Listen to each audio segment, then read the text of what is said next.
Le tuyau du sous-sol fuyait depuis 3 semaines quand je me suis enfin glissé sous l'évier de la cuisine pour le réparer. C'est à ce moment-là que j'ai trouvé le vieux téléphone de Joy, enveloppé dans un sac en plastique et fourré derrière le chauffe-eau comme un trésor oublié. L'écran était fissuré, mais il s'est allumé.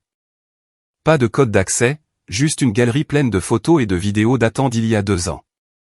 J'ai failli le remettre en place jusqu'à ce que je voie l'horodatage de la première vidéo, le week-end de son enterrement de vie de jeune fille.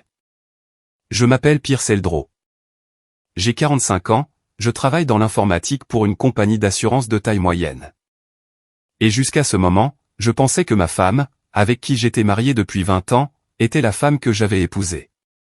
La femme qui se plaignait de mes séances de boxe du week-end et qui levait les yeux au ciel quand je réparais des choses dans la maison au lieu d'appeler des professionnels. La première vidéo commençait de manière assez innocente. Joy et ses amis dans le bar d'un hôtel de luxe, riant et trinquant au champagne. Puis j'ai fait défiler jusqu'à la suivante. 6 hommes différents. 6. Chaque vidéo était identifiée avec un lieu, horodatée, et synchronisée automatiquement avec le Wi-Fi de l'hôtel. Les métadonnées étaient toutes là, claires comme de l'eau de roche.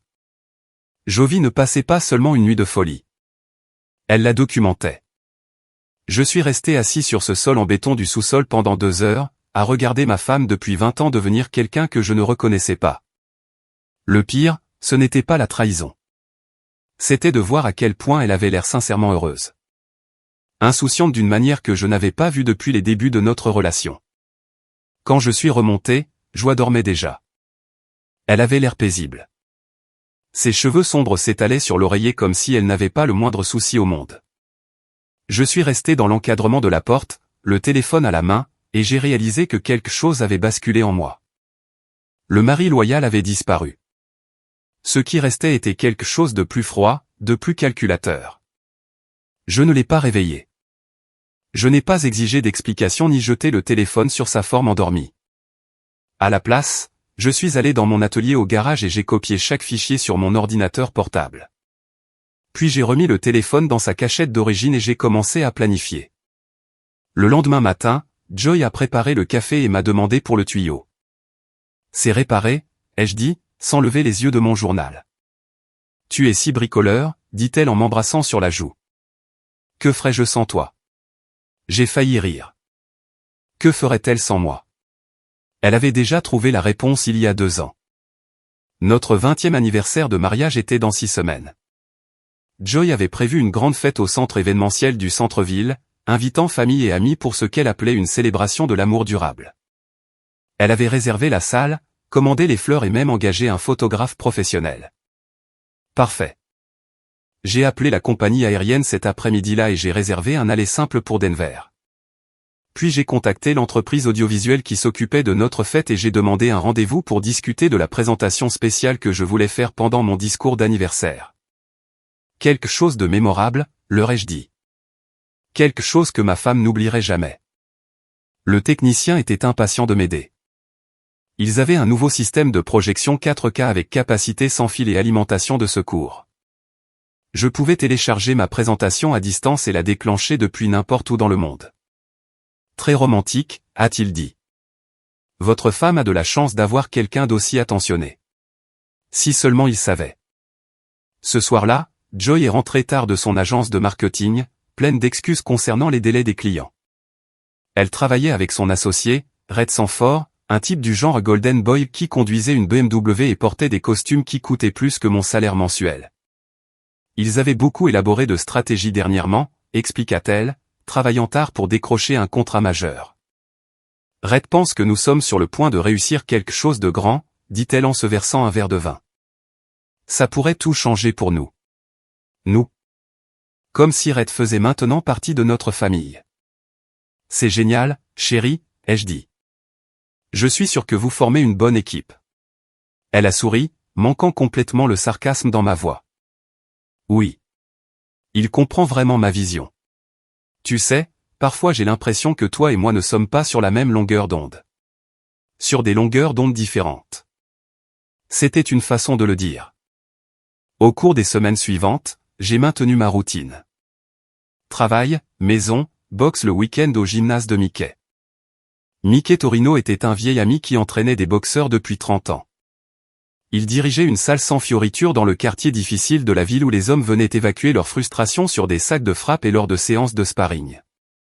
Tu frappes plus fort ces derniers temps, a observé Mickey après que j'ai presque mis KO mon partenaire d'entraînement. Quelque chose te ronge? Juste le stress, ai-je dit en déroulant mes bandages. Des trucs de boulot. Mickey m'a étudié avec les yeux perçants de quelqu'un qui avait vu beaucoup d'hommes au bord de la rupture. Le stress du travail ne met pas ce genre de puissance derrière un coup de poing. C'est personnel. Il avait raison, mais je n'étais pas prêt à en parler. Pas encore. À la maison, Joy continuait de planifier notre fête d'anniversaire avec l'enthousiasme de quelqu'un sincèrement excité à l'idée de célébrer notre mariage. Elle me montrait des plans de table et des options de menu, me demandait mon avis sur les fleurs et les décorations. L'ironie était presque belle. Je veux que ce soit parfait, dit-elle un soir, étalant des échantillons d'invitations sur la table de la cuisine. 20 ans, c'est une étape importante. Je veux que tout le monde voie à quel point nous sommes solides. À quel point nous sommes solides.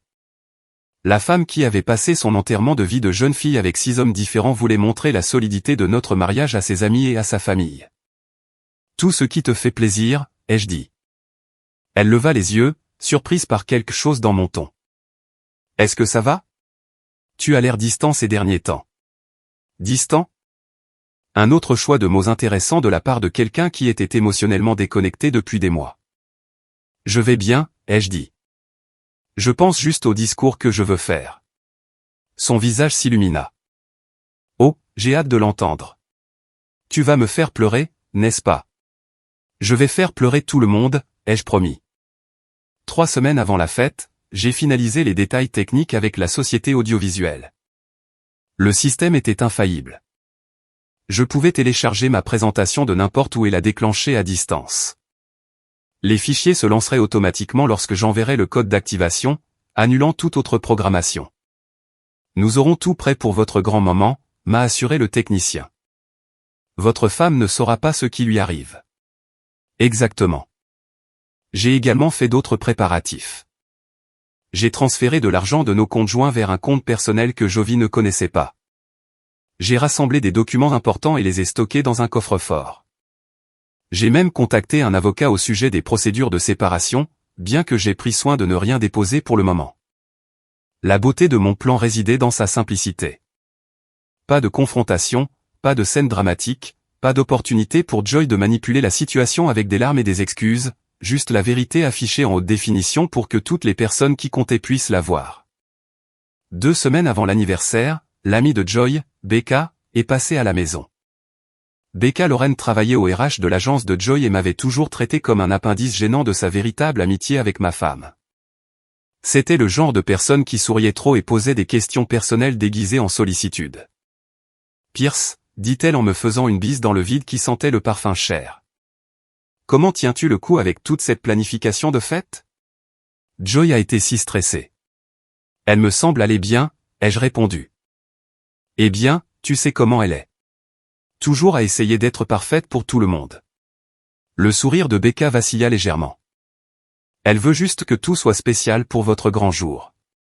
Quelque chose dans son ton a attiré mon attention. Il y avait un sous-entendu, une connaissance qu'elle essayait de cacher derrière sa façade joyeuse. Je suis sûr que ce sera mémorable, ai-je dit. Oh, ça le sera. Joy a réfléchi à chaque détail. Toute l'agence est ravie de célébrer avec vous deux. Toute l'agence, y compris Rhett, sans aucun doute. Cette nuit-là, après que Joy se soit endormie, j'ai fait quelque chose que je n'avais jamais fait auparavant. J'ai fouillé son téléphone actuel. Elle l'avait laissé en charge sur le comptoir de la cuisine, et par réflexe, elle utilisait le même code d'accès qu'elle avait toujours utilisé, la date de notre anniversaire. L'ironie ne m'a pas échappé. Ces messages textes ont été une révélation. Des conversations avec Becca sur la manière de limiter les dégâts et de garder Pierce heureux jusqu'à après la fête. Des messages avec Rhett sur le maintien des apparences et la concentration sur le plan à long terme.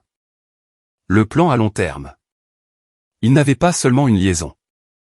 Ils planifiaient un avenir ensemble.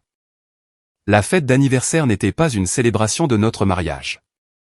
C'était leur spectacle d'adieu avant de passer à l'action. J'ai fait des captures d'écran de tout et j'ai transféré les images sur mon email personnel. Puis, j'ai remis le téléphone exactement où je l'avais trouvé et je suis allé dans mon atelier. Le lendemain matin, Joy était inhabituellement affectueuse. Elle a préparé mon petit déjeuner préféré et m'a demandé mes projets pour le week-end. Quand j'ai mentionné que j'allais à la salle de Mickey, elle ne s'est pas plainte comme d'habitude. Tu devrais profiter de tes passe-temps, a-t-elle dit. La vie est trop courte pour ne pas faire ce qui te rend heureux. La vie est trop courte. Venant de quelqu'un qui prévoyait d'abandonner notre vie commune, c'était un comble. Tu as tout à fait raison, ai-je dit.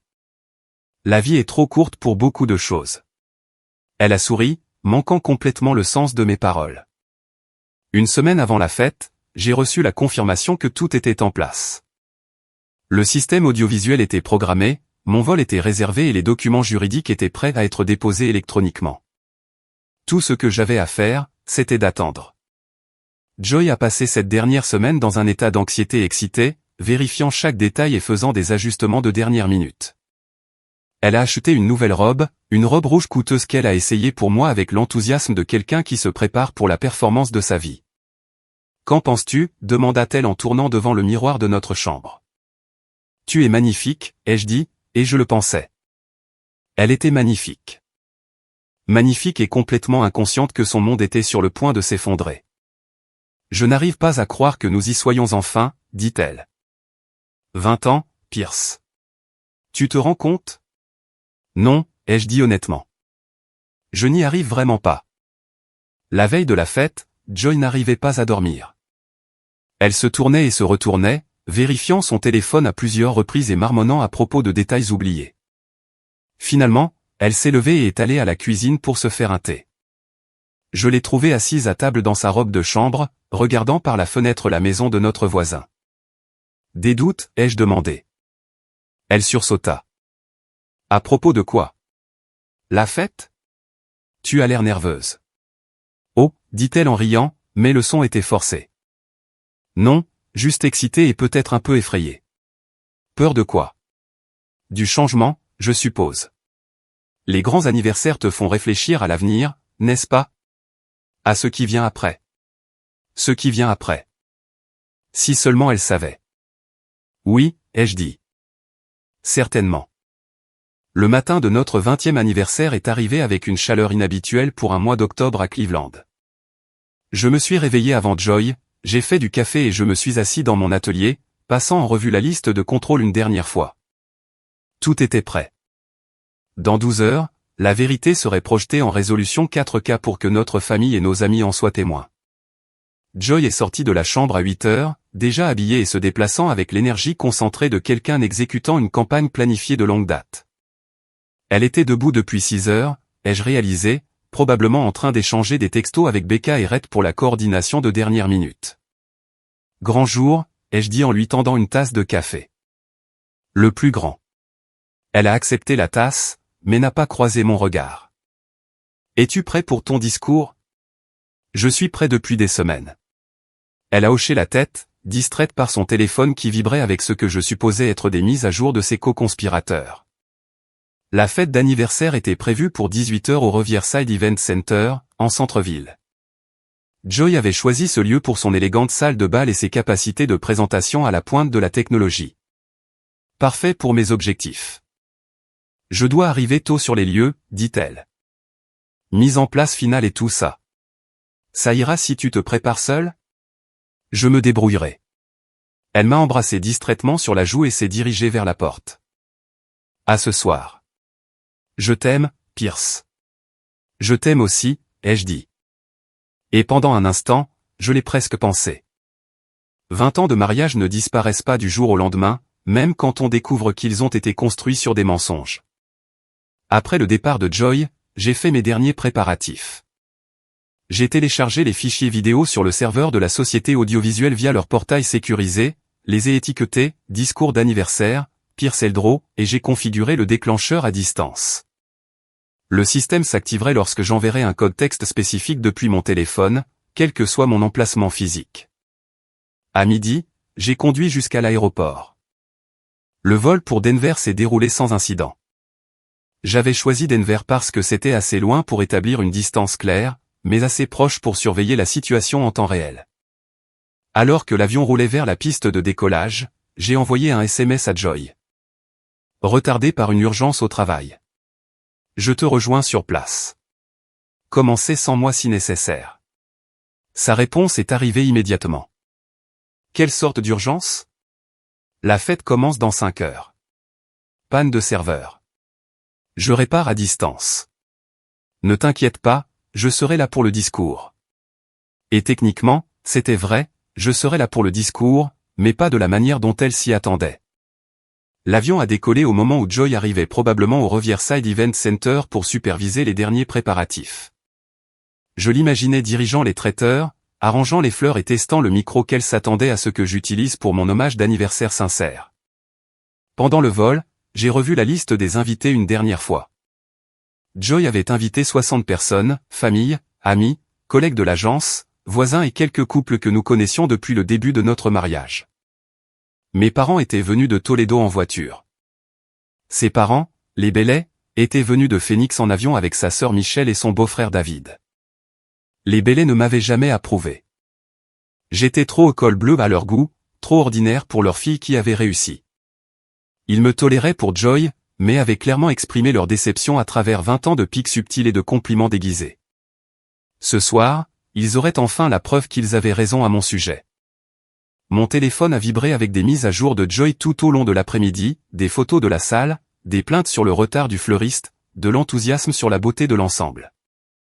Elle jouait son rôle jusqu'au bout, maintenant l'illusion d'une épouse dévouée célébrant son mariage. Tout est parfait, a-t-elle texté à 16 heures. J'ai hâte de te voir. À 17h30, j'étais assis au bar de l'aéroport de Denver, regardant les nouvelles locales et attendant mon signal. Mon téléphone montrait un flux constant de publications sur les réseaux sociaux des premiers arrivants à la fête. Joy était radieuse dans sa robe rouge, posant avec sa famille et ses amis sur le fond élégant qu'elle avait passé des mois à planifier. Becca avait posté une photo d'elle avec Joy et plusieurs autres femmes, avec la légende « Célébration de 20 ans d'amour et d'amitié ». L'hypocrisie était presque artistique. À 17h45, Joy a appelé. « Pierce, où es-tu » Les gens demandent. Toujours aux prises avec le problème de serveur. Commencez le cocktail sans moi. Je serai là pour le dîner. C'est notre fête d'anniversaire. Tu ne peux pas manquer le début. Je sais, chérie. Je fais tout ce que je peux. Fais en sorte que tout le monde soit content jusqu'à mon arrivée. D'accord, mais tu me dois un très bon discours après ça. Ne t'inquiète pas, ai-je dit.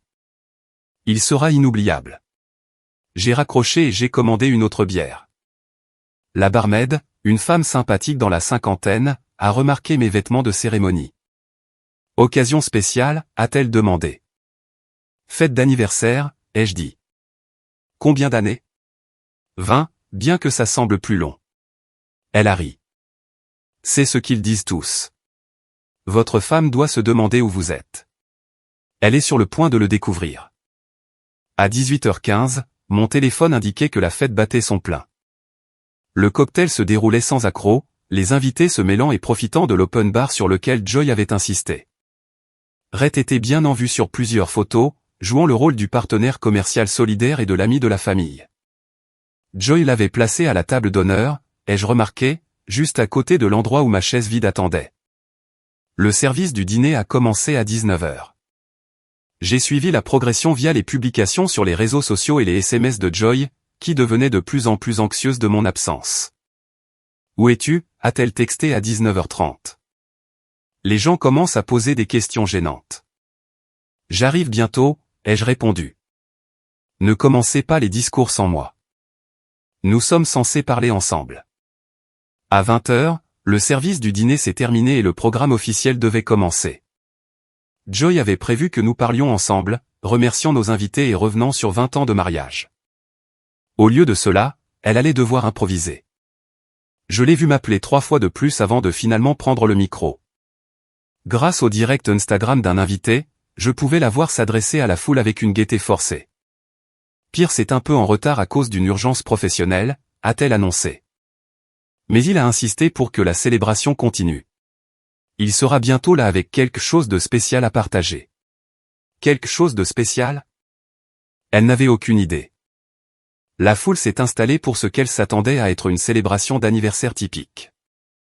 Des toasts des membres de la famille, des histoires amusantes sur le couple heureux, et finalement un discours sincère du mari dévoué. À 20h30, Joy a texté « Je ne peux plus faire durer le suspense. Quand seras-tu là? Je commence ma présentation maintenant », ai-je répondu. J'ai ouvert l'application de contrôle audiovisuel sur mon téléphone et j'ai entré le code d'activation. À 5000 km de là, le système de projection du Riverside Event Center a reçu mon signal et a commencé à charger les fichiers que j'avais téléchargés ce matin-là. Mesdames et messieurs, ai-je tapé dans le logiciel de présentation à distance. Veuillez porter votre attention sur l'écran pour un message spécial de Pierce. Les lumières se sont tamisées automatiquement, comme je l'avais programmé. La foule a probablement supposé que j'apparaissais via un appel vidéo pour m'excuser de mon absence et prononcer mon discours à distance. Au lieu de cela, ils ont vu la première vidéo de l'enterrement de vie de jeune fille de Joy. L'horodatage était clairement visible dans le coin, il y a 2 ans, le week-end avant notre 18e anniversaire. Les données de localisation indiquaient le Marriott du centre-ville, le même hôtel où Joy m'avait dit qu'elle et ses amis passaient un week-end tranquille entre filles. Je ne pouvais pas voir la réaction de la foule, mais je pouvais l'imaginer. La confusion initiale alors qu'ils essayaient de comprendre ce qu'ils regardaient. L'horreur grandissante en réalisant ce qu'ils voyaient. Le moment de reconnaissance où ils ont compris exactement quel genre de femme ils célébraient. Mon téléphone a explosé de notifications, d'appels, de SMS, d'alertes sur les réseaux sociaux. Je les ai tous ignorés et j'ai commandé une autre bière. Les vidéos ont duré exactement 18 minutes, une pour chaque année de mariage construite sur des mensonges. Je les avais montées en une présentation fluide, avec horodatage, données de localisation et un carton final, joyeux anniversaire, Joy. Quand ça s'est terminé, le silence dans cette salle de bal a dû être assourdissant. Mon téléphone a sonné. Le nom de Joy est apparu à l'écran, mais j'ai laissé tomber sur la messagerie vocale. Elle a rappelé immédiatement, puis encore. Finalement, j'ai répondu. Pierce. Sa voix était à peine un murmure.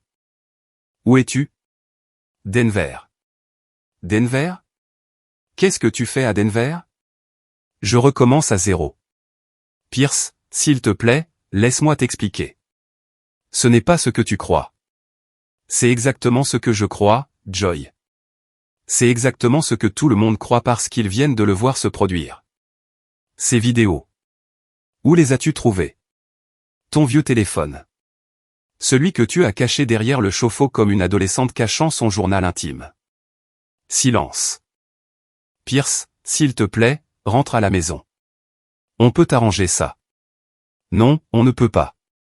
C'est fini, Joy. C'est fini depuis 2 ans. Ce soir, tout le monde l'a juste découvert. Et notre mariage? Et nos 20 ans passés ensemble? Et alors? Tu les as jetés à la poubelle le moment où tu as décidé que 6 inconnus étaient plus importants que ton mari. Elle pleurait maintenant, mais je ne ressentais rien. L'homme qui l'aurait réconforté, qui se serait battu pour leur mariage malgré tout, avait disparu. Il avait disparu au moment où j'ai trouvé ce téléphone au sous-sol. Je dépose une demande de séparation demain, ai-je dit. Les papiers sont déjà prêts. Tu seras notifié dans la semaine. Pierce, ne fais pas ça, s'il te plaît. Ce n'est pas moi qui ai fait ça, Joy. C'est toi. J'ai juste fait en sorte que tout le monde le sache. J'ai raccroché et j'ai éteint mon téléphone. La barmaid avait poliment fait semblant de ne pas écouter, mais elle m'a jeté un regard compatissant. Dure soirée, a-t-elle demandé. En fait, ai-je dit, elle a été plutôt parfaite. J'ai passé 3 jours à Denver, séjournant dans un modeste hôtel près de l'aéroport et surveillant les retombées à distance. Les vidéos étaient devenues virales en quelques heures, partagées sur les plateformes de médias sociaux par des invités qui ne pouvaient résister à l'envie de documenter la fête d'anniversaire la plus dramatique de l'histoire de Cleveland. L'agence de Joy a publié une déclaration sur des questions personnelles et le respect de la vie privée pendant les moments difficiles. Red Sanford est soudainement devenu indisponible pour commenter et Becca Loren a supprimé tous ses comptes de médias sociaux. Les nouvelles locales ont repris l'histoire le 2e jour, bien qu'elles aient pris soin de ne pas montrer les vidéos réelles. Une célébration d'anniversaire prend une tournure choquante, titrait le site de Channel 8, avec des interviews d'invités anonymes décrivant la scène. C'était comme assister à un désastre, a déclaré un invité aux journalistes. Personne ne savait où regarder ni quoi faire. Les pauvres membres de la famille sont restés assis là, sous le choc. Pauvres membres de la famille. J'ai presque eu pitié de mes parents qui avaient conduit 3 heures pour célébrer ce qu'ils pensaient être le mariage heureux de leur fils. Presque. Le 3e jour, j'ai finalement rallumé mon téléphone. 237 appels manqués, la plupart de Joy. Des dizaines de SMS de la famille, des amis et des collègues. Même Mickey de la salle de sport m'avait contacté. J'ai entendu parler de la fête. Appelle-moi quand tu seras prêt. Je l'ai appelé en premier. Bordel, Pierce, dit-il sans préambule. Qu'est-ce qui s'est passé? J'ai découvert que ma femme n'était pas celle que je pensais. Ouais, je m'en doutais d'après les nouvelles. Mais cette humiliation publique à ta propre fête d'anniversaire, c'est une sacrée vengeance. Elle l'a mérité. Mickey est resté silencieux un moment. Tu reviens à Cleveland? Éventuellement. J'ai quelques trucs à régler d'abord. Eh bien, quand tu reviendras, tu as ta place à la salle. On dirait que tu auras besoin d'un endroit pour évacuer ta colère. Merci, Mick. Fais juste attention, d'accord? Ce genre de choses a tendance à dégénérer. Les gens n'aiment pas être humiliés en public. Il avait raison, mais je ne me souciais plus des conséquences. L'ancien Pierce se serait inquiété des représailles et des retombées sociales. Le nouveau Pierce avait déjà calculé ses risques et décidé qu'ils étaient acceptables. J'ai réservé un vol de retour pour Cleveland le lendemain matin. La maison était vide à mon arrivée. Joy était apparemment resté chez Becca depuis la fête, probablement en train de planifier leur prochain coup. J'ai traversé les pièces qui ressemblaient à un musée de la vie de quelqu'un d'autre, regardant les photos de mariage et les cadeaux d'anniversaire qui semblaient maintenant être des accessoires élaborés dans une longue arnaque. Mon atelier était exactement comme je l'avais laissé. Le vieux téléphone était toujours caché derrière le chauffe-eau, ses secrets déjà révélés.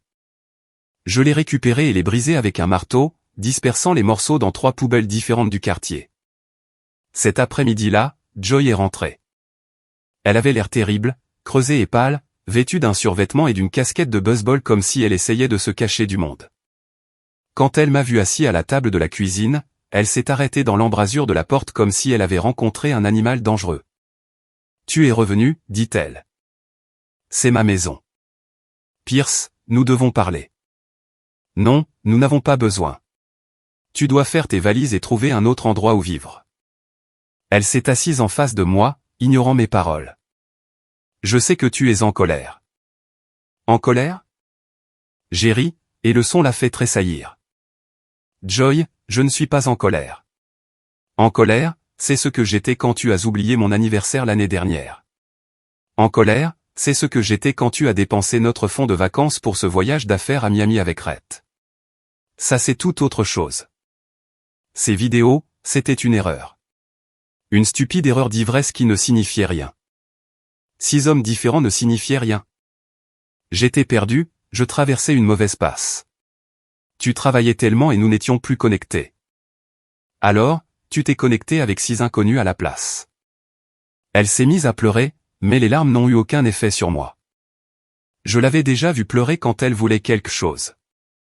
Une nouvelle voiture, des vacances que nous ne pouvions pas nous permettre, le pardon pour une trahison plus petite que j'avais été trop naïf pour reconnaître. Je t'aime, Pierce. Je t'ai toujours aimé.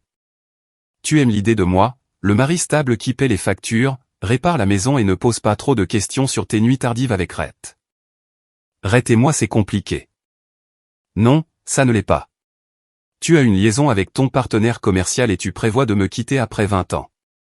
La seule partie compliquée, c'était de le cacher. Elle a essuyé ses larmes et a essayé une approche différente. Et nos enfants? Mais Liam ne mérite pas ça. Nos enfants. Mais avait 19 ans et était à l'université, assez grande pour comprendre les complications des adultes. Liam avait 16 ans et vivait avec nous, bien qu'il soit resté chez son ami depuis la fête. Les enfants iront bien, ai-je dit. Ils sont plus forts que tu ne le penses. Mais m'a appelé en pleurant. Elle est humiliée. Ses sœurs de sororité ont vu les vidéos. Peut-être qu'elle aurait dû y penser avant de passer 2 ans à faire des TikTok sur son père dinosaure et sa vie ennuyeuse. Joy a semblé sincèrement choquée. Tu ne vas vraiment pas me pardonner. Te pardonner pour quoi exactement? Pour les liaisons, pour les mensonges, pour avoir prévu d'abandonner notre mariage tout en prétendant le célébrer. Quelle partie devrais-je pardonner en premier? Pour tout. Pour tout. Je suis désolé, Pierce. Je suis tellement désolé. Désolé de t'être fait prendre. Désolé de t'avoir fait du mal. J'ai étudié son visage, cherchant le moindre signe de remords sincère. Ce que j'ai vu à la place, c'était du calcul, la même expression qu'elle portait lorsqu'elle négociait avec des clients difficiles. Tu n'es pas désolé de m'avoir fait du mal, ai-je dit. Tu es désolé que ton plan ait échoué. Toi, Rhett et Becca, vous aviez tout prévu, n'est-ce pas? La stratégie de sortie parfaite. Laisser Pierce organiser la fête d'anniversaire, jouer l'épouse dévouée une dernière fois, puis demander le divorce en invoquant des différends irréconciliables. Son silence a tout confirmé. La seule chose sur laquelle vous n'aviez pas compté, c'est que je trouve ce téléphone.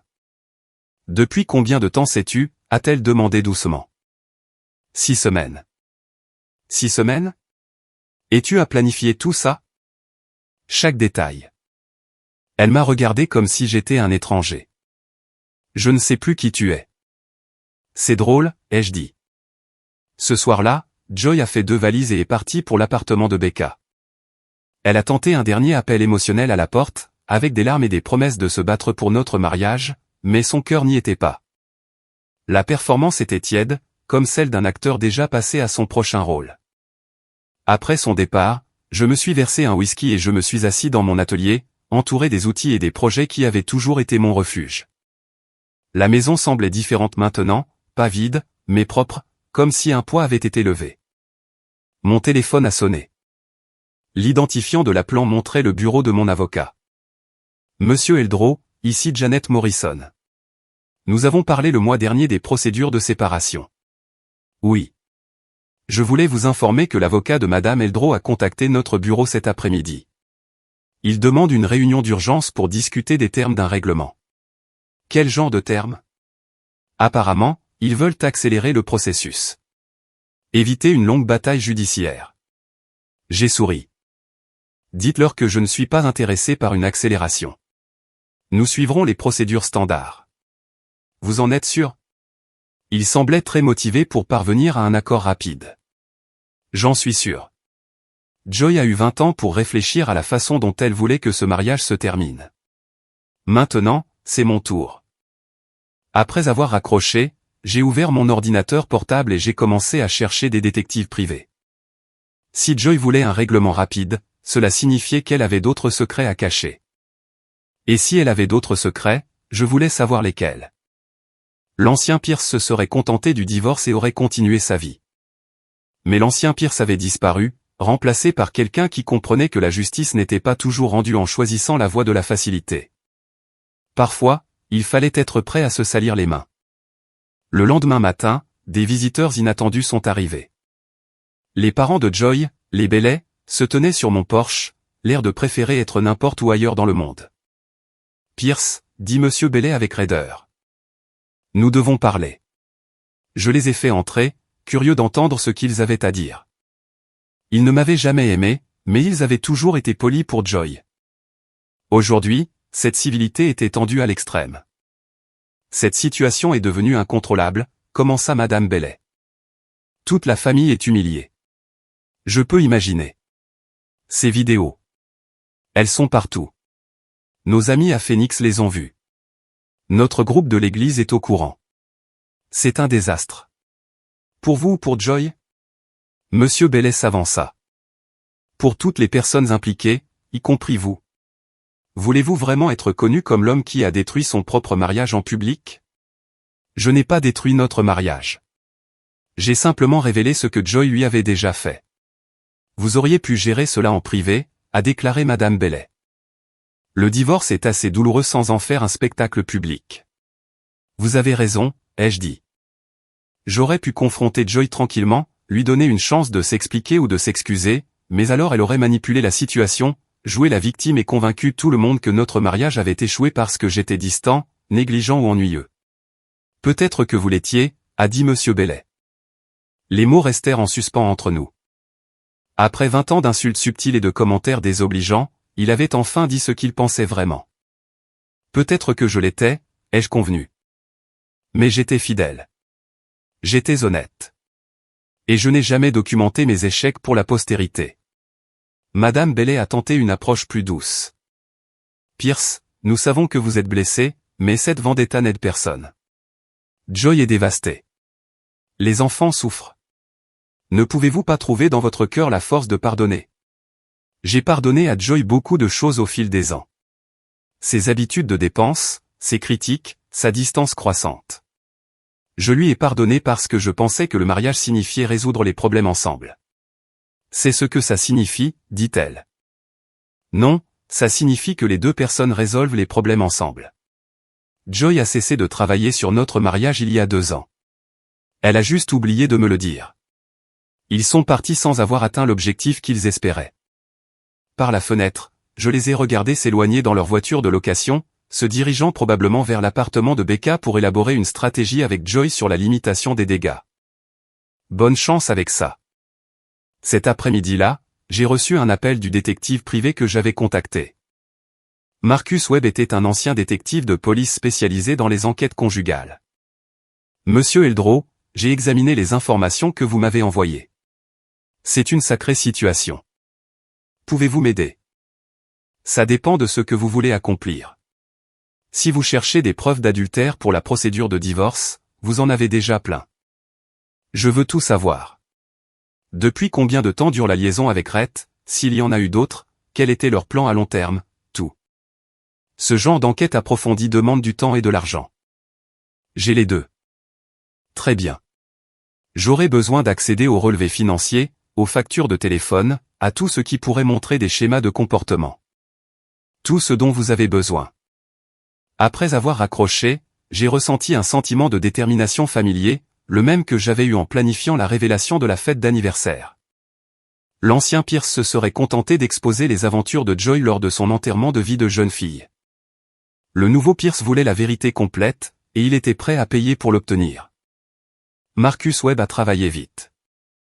En une semaine, il avait découvert une trace écrite qui dressait un tableau de tromperie bien plus élaboré que je ne l'avais imaginé. La liaison avec Rhett n'avait pas commencé il y a 2 ans. Elle durait depuis près de 5 ans, presque depuis le moment où ils étaient devenus partenaires commerciaux. Ils ont été prudents, a expliqué Marcus lors de notre rencontre dans un café du centre-ville.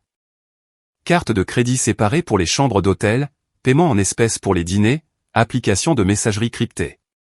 Mais personne n'est parfait, et 5 ans, c'est long pour maintenir une sécurité opérationnelle. Il a fait glisser un dossier Mani sur la table. À l'intérieur se trouvaient des relevés bancaires, des reçus de cartes de crédit, des relevés téléphoniques et des photos de surveillance qui racontaient la lente dissolution de mon mariage. L'enterrement de vie de jeune fille n'était pas une aberration, a-t-il poursuivi. C'était une célébration.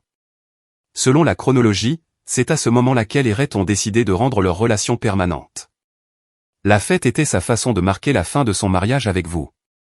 J'ai étudié une photo de Jovi et Rhett entrant ensemble dans un hôtel, l'horodatage indiquant qu'elle avait été prise il y a seulement 3 mois.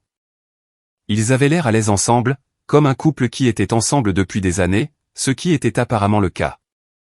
Il y a plus, a dit Marcus. Le partenariat commercial n'est pas aussi réussi qu'ils le prétendent. L'agence perd de l'argent. Ils utilisent les fonds des clients pour couvrir les frais de fonctionnement et les dépenses personnelles. C'est du détournement de fonds. C'est de la comptabilité créative qui est sur le point de devenir un grave problème juridique. J'estime qu'ils ont peut-être 6 mois avant que tout ne s'effondre. Les pièces du puzzle se sont mises en place. La fête d'anniversaire n'était pas seulement le spectacle d'adieu de Joy. C'était une distraction de leur entreprise en déroute. Ils avaient prévu de divorcer, de liquider nos actifs et de disparaître avant que quiconque ne découvre leurs irrégularités financières. Et Becca, ai-je demandé. Marcus a souri sombrement. Becca Lorraine est la pièce la plus intéressante de ce puzzle. Ce n'est pas seulement l'amie de Joy. Elle a tout orchestré. Il a produit une autre série de documents.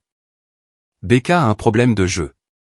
De sérieuses dettes envers des gens très peu recommandables. Elle a pioché dans les comptes des RH de l'agence pour les rembourser. Quand cela n'a pas suffi, elle a convaincu Joy et Red d'étendre leur comptabilité créative. Donc, ils détournent des fonds tous les trois. Becca détourne des fonds. Joy et Red blanchissent l'argent par le biais de fausses factures de conseil et de paiement de fournisseurs gonflés. C'est en fait assez sophistiqué. Je me suis penché en arrière sur ma chaise, assimilant l'ampleur de ce que j'avais découvert. Ma femme n'était pas seulement une adultère, c'était une criminelle. Et son amant n'était pas seulement un homme d'affaires beau parleur. Il était son complice dans la fraude. De combien d'argent parle-t-on? Estimation prudente? Environ 400 000 $ sur 2 ans. 400 000 $. Assez pour financer une vie confortable quelque part loin de Cleveland, loin des clients en colère et des auditeurs suspicieux. Que se passe-t-il maintenant, ai-je demandé. Ça dépend de ce que vous voulez qu'il se passe. Je peux transmettre ces informations aux autorités, mais cela signifie des accusations criminelles pour eux trois. Ou vous pouvez les utiliser comme levier dans votre procédure de divorce.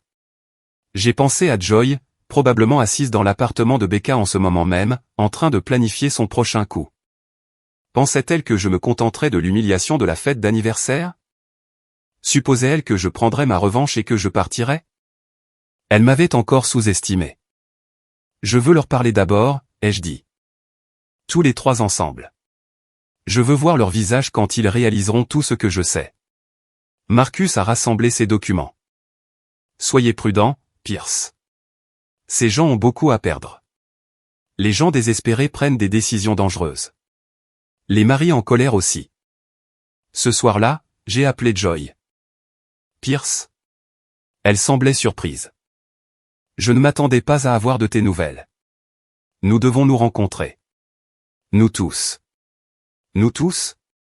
Toi, moi, Red et Becca. Demain soir, 20 h, au Riverside Event Center. Le centre événementiel? Pourquoi là-bas? Pour des raisons sentimentales. C'est là que notre mariage s'est officiellement terminé. Ça semble approprié pour notre dernière conversation. Je ne pense pas que ce soit une bonne idée. Les émotions sont encore à vif. Ce n'est pas une demande, Joy. C'est une exigence. Si tu veux la moindre chance d'un règlement de divorce civilisé, tu seras là. De quoi veux-tu parler? De l'avenir. Le tien et le mien. J'ai raccroché avant qu'elle ne puisse poser d'autres questions. Le lendemain soir, je suis arrivé au Riverside Event Center avec 30 minutes d'avance. Le lieu était fermé pour un événement privé dans la salle de bal principale, mais j'avais arrangé l'utilisation d'une des salles de conférence plus petites, la même où Joy et moi avions rencontré l'organisateur de mariage il y a 20 ans pour planifier notre réception. La boucle était bouclée. Joy est arrivée la première, l'air nerveux et trop habillée dans un tailleur qui coûtait probablement plus que mon salaire mensuel. Elle avait amené des renforts. Red et Becca la flanquaient comme des gardes du corps, leurs expressions soigneusement neutres. Pierce, dit Red en tendant la main. Content de te voir. J'ai ignoré la poignée de main. Asseyez-vous. Ils se sont installés d'un côté de la table de conférence pendant que je prenais le côté opposé. La configuration ressemblait à une négociation, ce qui, je suppose, était le cas. Merci d'être venu, ai-je commencé. Je voulais discuter des termes de notre séparation. C'est à ça que servent les avocats, a dit Becca. Les avocats s'occupent des questions juridiques. C'est personnel. Joy s'est penchée en avant. Que veux-tu, Pierce? J'ai ouvert ma mallette et j'ai sorti le dossier de Marcus Webb.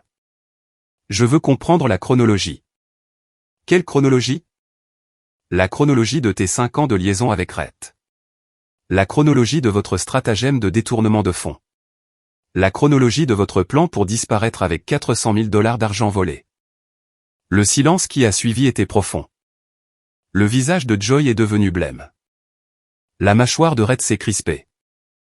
Et Becca a même tressailli. Je ne sais pas de quoi tu parles, a finalement dit Joy. J'ai fait glisser une photo de surveillance sur la table. Le Marriott du centre-ville, le 15 mars. Toi et Rhett vous enregistrant pour votre escapade romantique mensuelle. Une autre photo. Le Hilton Garden Inn, le 22 avril. Même routine, lieu différent. Une troisième photo. L'appartement de Becca, mardi dernier. Vous trois, probablement en train de planifier cette conversation. Rhett a retrouvé sa voix. Ces photos ne prouvent rien d'illégal. Tu as raison. J'ai produit un relevé bancaire. Mais ceci, si. Frais de conseil gonflés payés à des sociétés écrans qui n'existent pas, paiement de fournisseurs pour des services jamais rendus. Fonds de clients transférés sur des comptes personnels. Becca s'est levée. Je pense que nous devrions partir. Assieds-toi, Becca. Nous n'avons pas terminé. Quelque chose dans mon ton l'a fait obéir. Pour la première fois depuis que je la connaissais, elle avait l'air sincèrement effrayée. Voici ce qui va se passer, ai-je poursuivi. Jovi va demander le divorce et accepter un règlement qui lui laissera exactement la moitié de nos actifs légitimes. Pas de pension alimentaire, pas de revendication sur ma retraite, pas de litige sur les biens communautaires. Ce n'est pas, commença Joy. Rhett va dissoudre le partenariat commercial et rembourser intégralement les clients lésés. Chaque centime, avec intérêt. Impossible, a dit Rhett. L'argent est déjà dépensé. Alors tu trouveras un moyen de le remplacer. Vends ta BMW, liquide tes comptes d'investissement, contracte des prêts. Je me fiche de la manière dont tu le fais. Et si nous refusons, a demandé Becca. J'ai souri. Alors je transmettrai ces informations à l'unité des crimes financiers du FBI. Détournement de fonds, blanchiment d'argent, complot en vue de commettre une fraude. Vous risquez des accusations fédérales et la prison. Les trois se sont regardés. Je pouvais voir les rouages tourner, chacun calculant ses options et les trouvant limitées. Tu ne peux pas prouver que nous avions l'intention de disparaître, a dit Joy. Peut-être pas. Mais je peux prouver que vous avez volé de l'argent à des clients qui vous faisaient confiance. C'est suffisant. Rhett s'est penché en arrière sur sa chaise. Qu'est-ce qui nous empêche de voir si tu bluffes? Tu nous dénonces, tu détruis la vie de Joy. Ta propre femme. Ex-femme, ai-je corrigé. Et tu supposes que ça me dérange de détruire sa vie. Vous avez été mariés pendant 20 ans. J'étais marié à quelqu'un qui n'existe pas. La femme que je pensais connaître n'aurait jamais fait ça. Joy s'est remise à pleurer, mais les larmes semblaient calculées. Pierce, s'il te plaît. On peut arranger ça. Je vais mettre fin à ma relation avec Rhett. On peut suivre une thérapie. Arrête. Le mot est sorti plus durement que je ne l'avais prévu. N'insulte pas mon intelligence avec une autre performance.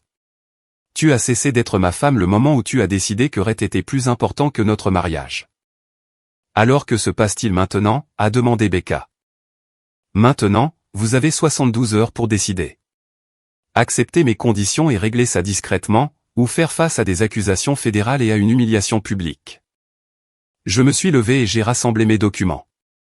Oh, et Joy, fais le reste de tes valises. Je change les serrures demain. Alors que je me dirigeais vers la porte, Rhett m'a interpellé. Tu sais que ça ne t'apportera aucune satisfaction, n'est-ce pas? La vengeance n'en apporte jamais. Je me suis retourné pour leur faire face une dernière fois. 3 personnes qui avaient passé des années à me mentir, à voler des clients et à prévoir de détruire ma vie pour leurs propres bénéfices. Tu as probablement raison, ai-je dit.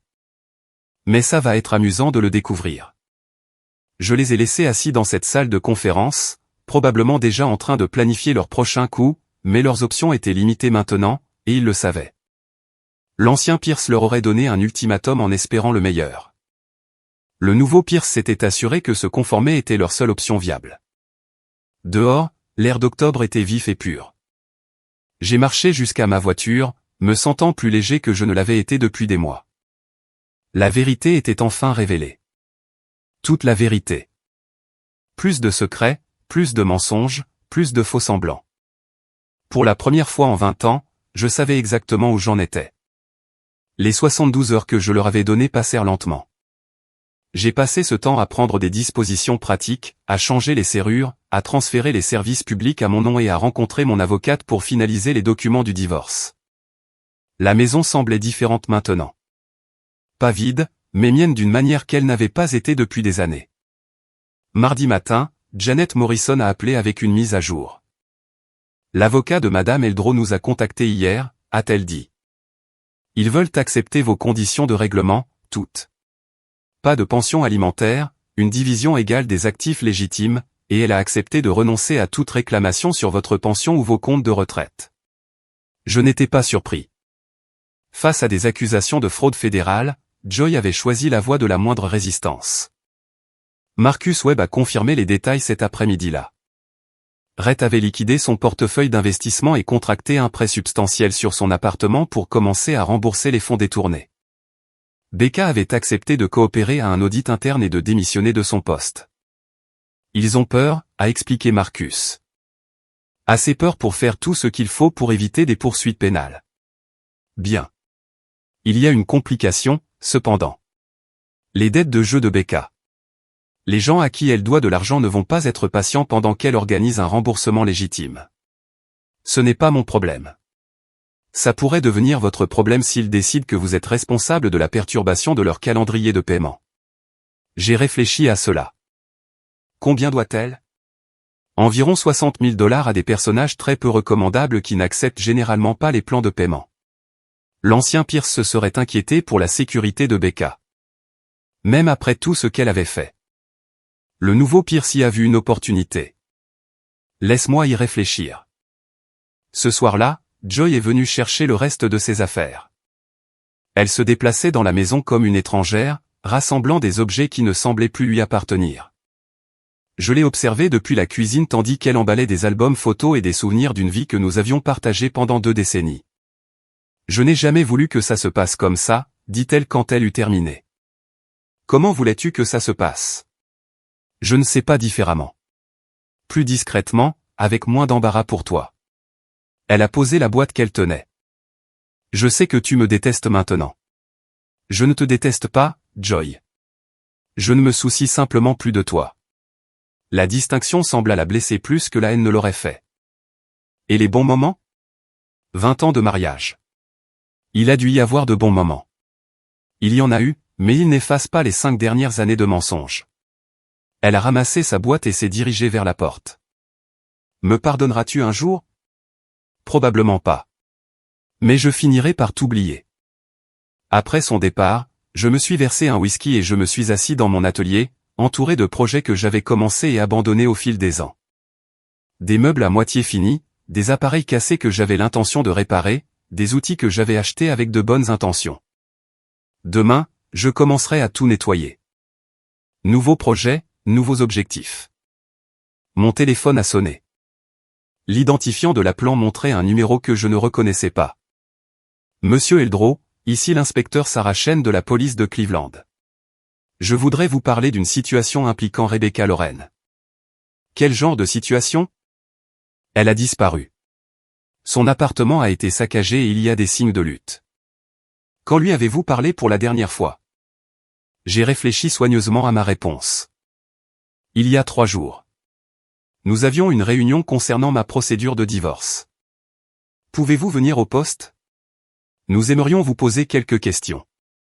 Le poste de police était exactement ce que j'attendais. Lumière fluorescente, chaises inconfortables et l'odeur persistante de mauvais café. L'inspecteur Chen était une petite femme intense qui semblait avoir tout vu de ce que la ville avait à offrir.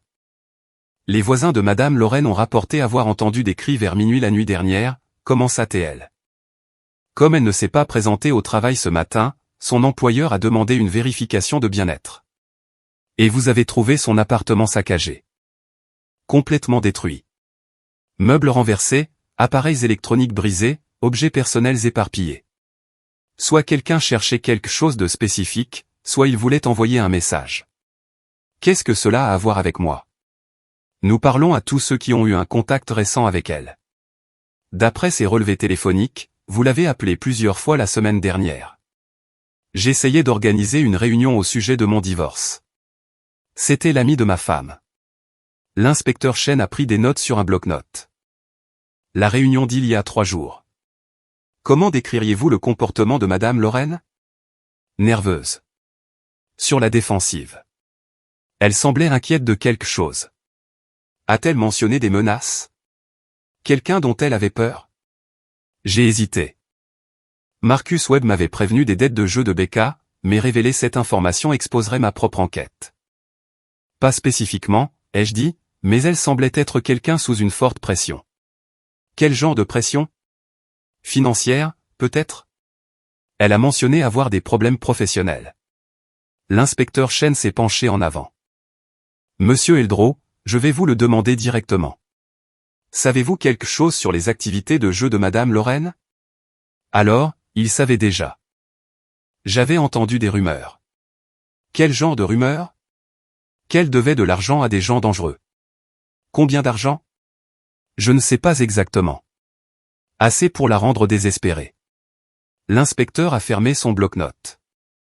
Nous pourrions avoir besoin de vous reparler à mesure que l'enquête avance. Bien sûr. J'espère que vous la retrouverez. Mais en rentrant chez moi, je me demandais s'il le ferait. Becca avait joué un jeu dangereux pendant des mois, empruntant de l'argent à des criminels pour financer sa dépendance au jeu et volant son employeur pour les rembourser. Lorsque mon enquête a révélé son stratagème de détournement de fonds, sa source de revenus avait disparu du jour au lendemain. Des gens comme ça ne négociaient généralement pas de prolongation de paiement. Le lendemain matin, une nouvelle a confirmé mes soupçons.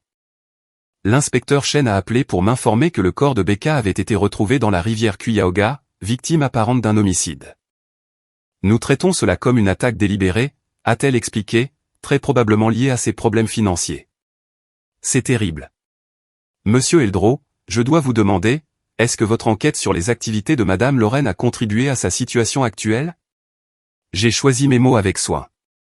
J'ai découvert des irrégularités dans ses pratiques professionnelles, mais je ne l'ai pas forcée à jouer ou à voler de l'argent. Non, mais vous avez peut-être accéléré le calendrier des événements. Elle avait raison, et nous le savions tous les deux. En exposant le détournement de fonds de Becca, j'avais coupé sa capacité à effectuer des paiements à des créanciers dangereux. D'une certaine manière, j'avais signé son ordre d'élimination. M'accusez-vous de quelque chose, ai-je demandé. Non, vous n'avez enfreint aucune loi. Mais vos actions ont eu des conséquences que vous n'aviez peut-être pas prévues. Après qu'elle ait raccroché, je suis resté assis dans ma cuisine à penser aux conséquences. Becca Lorraine avait orchestré la destruction de mon mariage, aidé à voler des centaines de milliers de dollars et manipulé ma femme pendant 5 ans d'adultère. Sa disparition n'était pas quelque chose que j'avais planifié, mais ce n'était pas non plus quelque chose que je regrettais. L'ancien Pierce se serait senti coupable de son rôle dans son destin. Le nouveau Pierce comprenait que les actions ont des conséquences, et Becca avait finalement fait face aux siennes.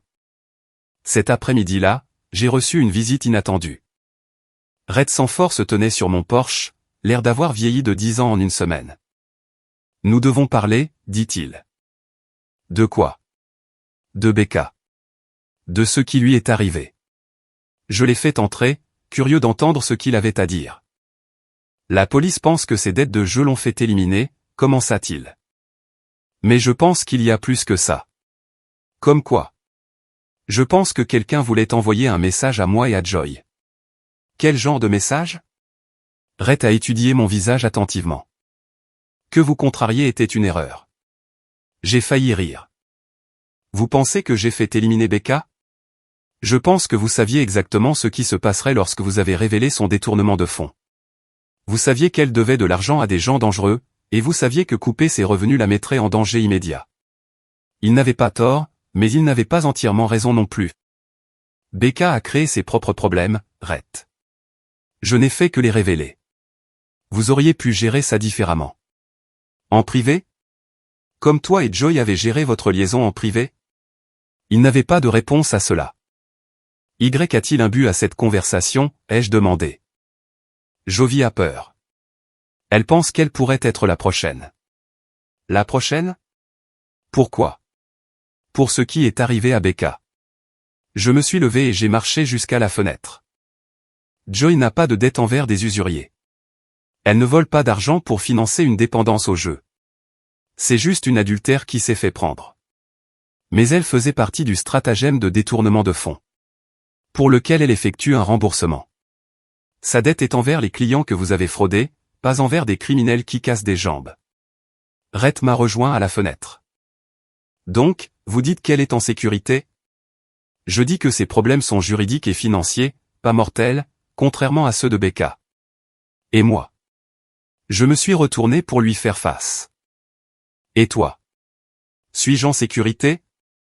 La question resta en suspens entre nous. Red Sanford, le Golden Boy qui avait séduit ma femme et volé ses clients, me demandait si j'avais l'intention de le faire éliminer.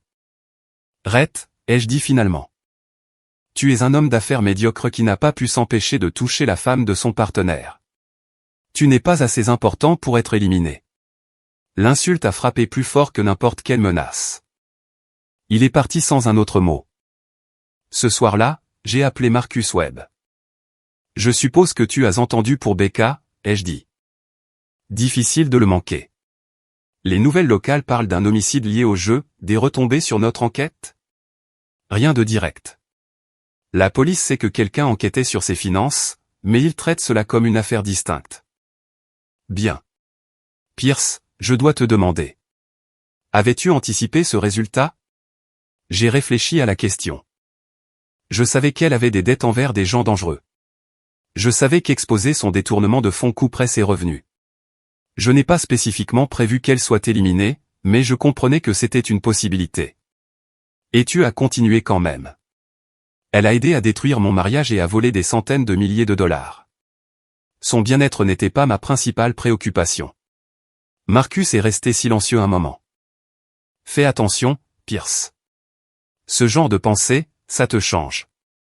Ça fait de toi quelqu'un que tu pourrais ne pas reconnaître. Peut-être que ce n'est pas une mauvaise chose. Après avoir raccroché, j'ai traversé ma maison vide, pensant à l'homme que j'étais il y a 6 mois. Mari loyal, employé fiable, boxeur du week-end qui réparait des choses dans la maison et ne posait jamais trop de questions. Cet homme avait disparu, remplacé par quelqu'un de plus dur et de plus calculateur. Quelqu'un qui comprenait que la justice n'était pas toujours rendue en suivant les règles ou en choisissant la voie de la facilité. Quelqu'un qui était prêt à accepter les conséquences de ses actes, même lorsque ces conséquences incluaient un corps dans la rivière Cuyahoga. L'ancien Pierce aurait été horrifié par cette transformation. Le nouveau Pierce y voyait une évolution, et il ne faisait que commencer. 3 mois plus tard, le divorce était finalisé. Joy a signé les papiers au bureau de son avocat, tandis que je signais les miens à la maison, entouré de la satisfaction tranquille d'une maison qui était enfin la mienne seule.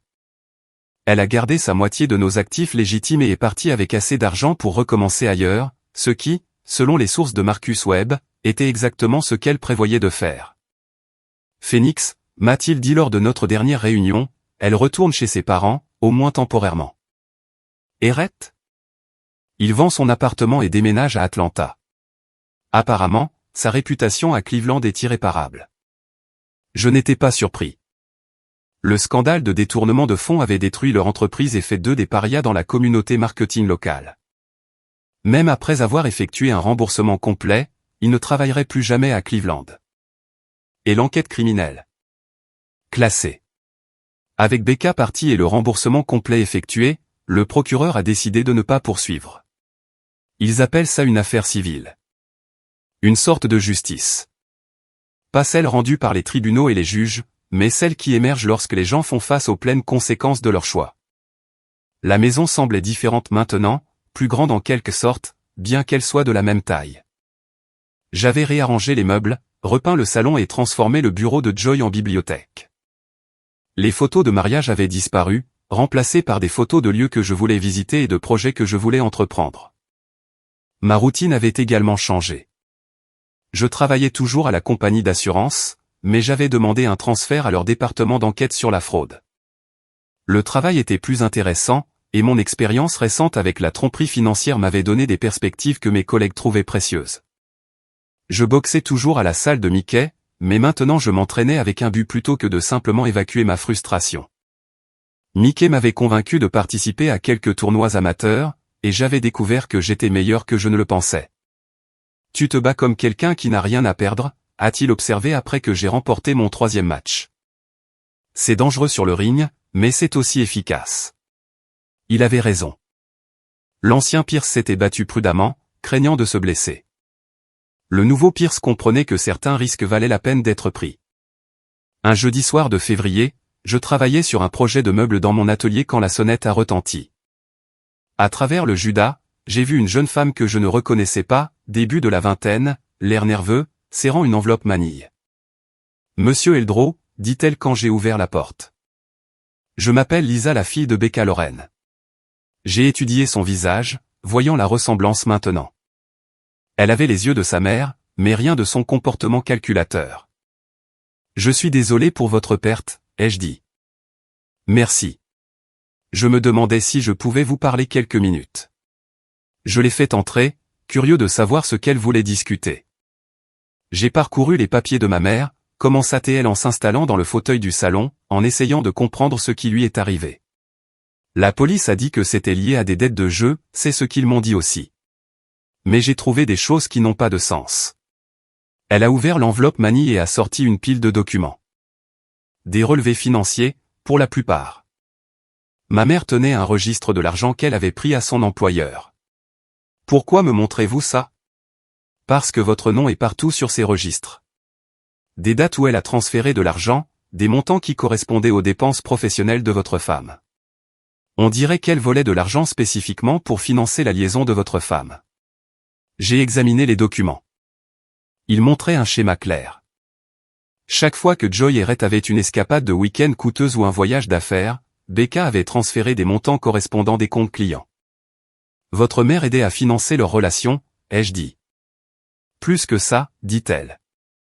Elle documentait tout. Date, lieu, dépenses. Comme si elle constituait un dossier. Dans quel but? Lisa a sorti un autre document, une lettre manuscrite adressée à Jovi. J'ai trouvé ça dans le coffre-fort de ma mère. J'ai lu la lettre attentivement. C'était une sorte de confession, détaillant le rôle de Becca dans la facilitation de la liaison et son ressentiment croissant d'être utilisé par Jovi et Rhett. Le dernier paragraphe était particulièrement révélateur. Tu penses que je suis ton ami loyal, t'aidant à vivre ta double vie, mais je documente tout. Quand tout ça s'effondrera, et ça arrivera, je m'assurerai que Pierce sache exactement depuis combien de temps tu lui mens et combien d'argent tu as volé pour le faire. Votre mère n'était pas seulement en train de permettre la liaison, ai-je dit. Elle prévoyait de l'exposer elle-même. C'est ce que je pense aussi. Mais vous l'avez devancé. Je lui ai rendu les documents. Pourquoi me dites-vous ça? Parce que je veux comprendre ce qui s'est réellement passé. La police dit qu'elle a été éliminée à cause de dettes de jeu, mais ces papiers suggèrent qu'elle prévoyait de trahir la meilleure amie de ma mère. Peut-être que quelqu'un voulait l'arrêter. Elle cherchait à savoir si j'avais fait éliminer sa mère pour l'empêcher de révéler des informations que j'avais déjà découvertes. C'était en fait assez malin. Lisa, ai-je dit prudemment. Votre mère s'est fait beaucoup d'ennemis dans ces derniers mois. Elle volait de l'argent, mentait aux clients et manipulait les gens qui lui faisaient confiance. N'importe laquelle de ces actions aurait pu conduire à sa perte. Mais vous ne pensez pas que c'était les dettes de jeu, je pense que votre mère a créé de multiples raisons pour que les gens veuillent sa disparition. Les dettes de jeu n'étaient que les plus évidentes. Elle a rassemblé ses documents et s'est levée pour partir. La police a classé l'enquête. Je sais. Pensez-vous que justice a été rendue? J'ai réfléchi à la question. Après son départ, je me suis versé un whisky et j'ai pensé aux derniers mois de Becca Loren. Elle avait joué plusieurs jeux simultanément, volant de l'argent, permettant une liaison et prévoyant de trahir les personnes qu'elle aidait. Finalement, ces jeux s'étaient croisés d'une manière qui l'avait fait éliminer. Je n'avais pas planifié sa disparition, mais j'avais certainement contribué aux circonstances qui l'avaient rendue inévitable. L'ancien Pierce se serait senti coupable de cela. Le nouveau Pierce y voyait une conséquence naturelle d'une vie construite sur la tromperie. Le printemps est arrivé tôt cette année-là. J'ai passé les week-ends à travailler dans le jardin dont Joyce s'était toujours plainte qu'il était trop difficile à entretenir. J'ai planté des légumes et des herbes, installé un nouvel éclairage et construit une terrasse où je pouvais m'asseoir le soir et lire. Le quartier avait changé aussi. Madame Dorsey, la voisine bavarde qui avait failli révéler mon plan d'anniversaire, avait déménagé dans une maison de retraite. Les nouveaux propriétaires étaient un jeune couple qui s'occupait de ses affaires et ne posait pas de questions inconfortables sur l'absence soudaine de ma femme. En mai, j'ai reçu une lettre inattendue de Joy. Elle vivait à Phoenix avec ses parents et travaillait pour une petite agence de marketing qui ne connaissait pas son histoire à Cleveland. Je pense à toi parfois, écrivait-elle, à l'homme que tu étais et à l'homme que tu es devenu. Je sais que je suis responsable de ce changement, et j'en suis désolé. Elle continuait en décrivant sa nouvelle vie. Appartement plus petit, travail modeste, pas de relations amoureuses. Cela semblait solitaire et diminué, ce qui était probablement approprié. J'espère que tu trouveras le bonheur, concluait la lettre. Tu mérites mieux que ce que je t'ai donné. Je l'ai lu 2 fois, puis je l'ai jeté. L'ancien Pierce aurait pu être ému par son remords apparent. Le nouveau Pierce y a reconnu une autre performance, une autre tentative de manipuler ses émotions. Certains ponts, une fois brûlés, ne peuvent être reconstruits. Cet été-là, j'ai pris mes premières vacances seul en 20 ans. Une semaine dans le Colorado, à faire de la randonnée et de la pêche, et à me souvenir de ce que c'était que de prendre des décisions basées uniquement sur mes propres préférences. J'ai mangé où je voulais, dormi quand j'étais fatigué et passé des journées entières sans parler à une autre personne. C'était la semaine la plus paisible que j'avais eue depuis des années. Quand je suis rentré à Cleveland, j'ai trouvé un message de Marcus Webb sur mon répondeur. Pierce, appelle-moi quand tu rentres. J'ai des informations qui pourraient t'intéresser. Je l'ai appelé le lendemain matin. Tu te souviens de Red Sanford, a-t-il demandé. Difficile à oublier. Il a des ennuis à Atlanta. Apparemment, les vieilles habitudes ont la vie dure.